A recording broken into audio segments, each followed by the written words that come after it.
Sebagian dari Anda pasti tahu dan pernah mendengar lagu tentang sungai terpanjang yang ada di Pulau Jawa ciptaan sang maestro Gesang. Tapi apakah Anda tahu, jika sebelum bermuara di Laut Jawa atau tepatnya di Gresik, Jawa Timur, Sungai Bengawan Solo juga sempat bermuara di sini. Tepatnya di Pantai Sadeng, Kabupaten Gunung Kidul, Daerah Istimewa Yogyakarta.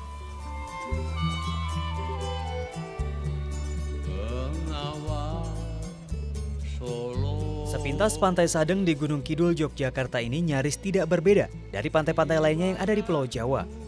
Warga pesisir pantainya menggantungkan hidup dari melaut. Pantai Sadeng dimanfaatkan menjadi pelabuhan bagi nelayan sejak tahun 1983. Meski awalnya ada kearifan lokal yang melarang masyarakat untuk melaut di pantai ini, kini Pantai Sadeng justru menjadi salah satu pelabuhan nelayan tersibuk di Pulau Jawa. Pantai Sadeng dulunya merupakan muara terakhir Sungai Bengawan Solo. Temuan ini karena ceruk pantai berbentuk teluk yang diperkirakan menjadi muara akhir dari sungai yang mengalir dari utara menuju selatan. Terhentinya aliran Sungai Bengawan Solo terjadi pada akhir masa Pliocene atau sekitar 2 juta tahun yang lalu. Saat itu batu gamping formasi Wonosari Punung mulai terangkat ke atas permukaan laut. Batu gamping muncul karena proses pengangkatan geologi subduksi dari lempeng Indo-Australia yang berada di bawah lempeng Eurasia. Bentuknya menyerupai Pulau Jawa. Arah pergerakan lempeng yang menuju ke utara menjadi faktor pendukung munculnya formasi batu koral ke atas permukaan laut. Pujaman lempeng dari jarak 150 km Laut Jawa inilah yang akhirnya mengakibatkan munculnya batuan koral dasar laut ke atas permukaan. Hal ini kemudian mengakibatkan membaliknya arah Sungai Bengawan Solo yang dulu mengalir dari utara menuju selatan. Kecepatan proses pengangkatan yang tidak diimbangi pengerusan aliran Sungai Bengawan Solo akhirnya mengakibatkan aliran terbendung dan membentuk lingkaran danau di sekitar lembah Batu Retno sampai ke daerah Eromoko. Sungai dimanapun dia mengerosi.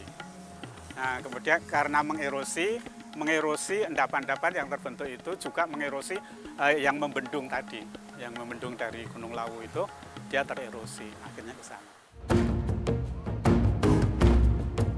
Salah satu penelitian yang dilakukan pakar geologi dari Belanda, R.W. van Bemmelen, menyatakan Sungai Bengawan Solo secara geologis terletak di Pulau Jawa bagian timur. Hal ini dilihat dari 5 satuan tektonik yang ada. Pertama, jalur pegunungan yang merupakan sedimen gamping yang terangkat pada 14 hingga 26 juta tahun yang lalu. Kedua, jalur depresi tengah. Jalur vulkanik kuarter ini dimulai dari Merapi Merbabu menuju arah timur. Ketiga, jalur Kandeng yang berupa antiklorium timur barat berupa sedimen laut. Dengan lebar 20 km, jalur ini memiliki panjang 250 km. Keempat, jalur depresi Randu Blatung dengan lebar 10-20 km dengan struktur yang diisi endapan aluvial, mulai dari Semarang, Randu Blatung, Cepu, Bojonegoro, hingga Selat Madura. Dan yang terakhir adalah jalur Rembang yang merupakan antiklinorium dengan lebar 80 km, terdiri dari bebatuan gamping. Hingga saat ini jalur aliran Sungai Bengawan Solo yang dulu bermuara ke Pantai Sadeng atau Sungai Bengawan Solo Purba masih dapat kita saksikan jelas keelokannya di sekitar Kecamatan Girisubo, Gunung Kidul.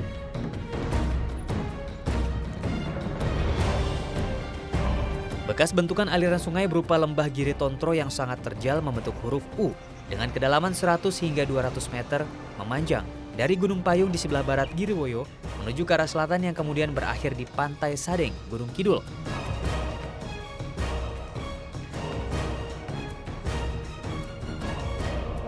Perbedaan ketinggian lembah Giri Tontro yang merupakan bekas aliran Sungai Bengawan Solo Purba dengan lembah Sungai Bengawan Solo saat ini mengalir ke arah Laut Jawa berkisar 100 meter.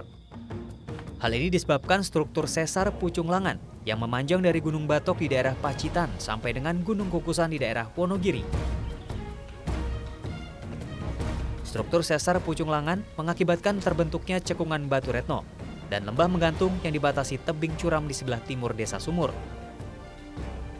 Lembah ini merupakan bagian dari alur lembah Giri Tontro yang terpotong tebing curam di sisi tenggara cekungan Batu Retno.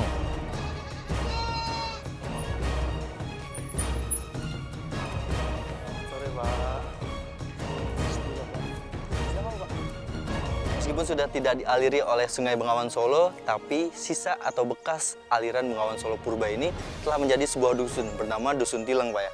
Dengan 85 kepala keluarga, di sini masyarakatnya mengandalkan hidup dari bertani. yang dimana endapan-endapan sisa Bengawan Solo purba dahulu menjadi salah satu pendukung faktor kesuburan tanah yang ada di sini. Terbentuk secara alami akibat naiknya lempengan dasar laut ke atas permukaan, dikelilingi topografi perbukitan di sisi barat dan timur. Sisi ini dibatasi gawir-gawir bertingkat dan terjal dari arah timur laut sampai barat daya. Ketidakselarasan formasi Wonosari menyebabkan batu lempung hitam dan batu pasir konglomerat terendap di atasnya. Batu lempung hitam terendap di bagian tengah, sedangkan batu pasir konglomerat di mulut alur lembah. Ya, ini yang menarik, ada sisipan endapan gunung api. Jadi ketika itu membentuk sedimen begitu, terus ada selaan seperti misalnya kemarin itu ada letusan apa gitu membentuk lapisan tuff, dan itu ada di situ.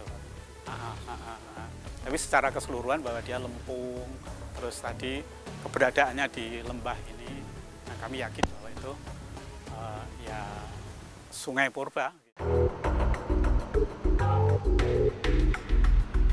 Kini Sungai Bengawan Solo telah mengalir tenang menuju Laut Jawa melewati 20 kabupaten di Provinsi Jawa Tengah dan Jawa Timur. Meskipun peradaban sudah semakin maju, hingga kini masih banyak warga yang menggantungkan hidupnya dari aliran sungai ini.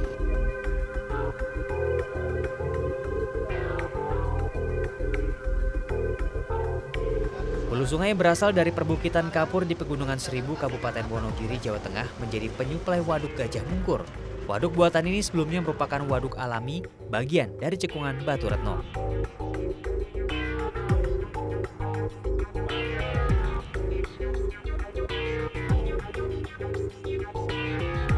Gejala alam memang selalu memberikan kejutan tersendiri bagi kita yang tinggal di atasnya. Tidak terkecuali bagi Sungai Bengawan Solo yang dahulu mengalir tenang ke laut selatan Pulau Jawa, namun tiba-tiba berubah karena adanya pergerakan lempeng bumi yang ada di bawah. Dengan sifat dinamisnya bumi kita, mungkinkah aliran Sungai Bengawan Solo ini akan berubah lagi?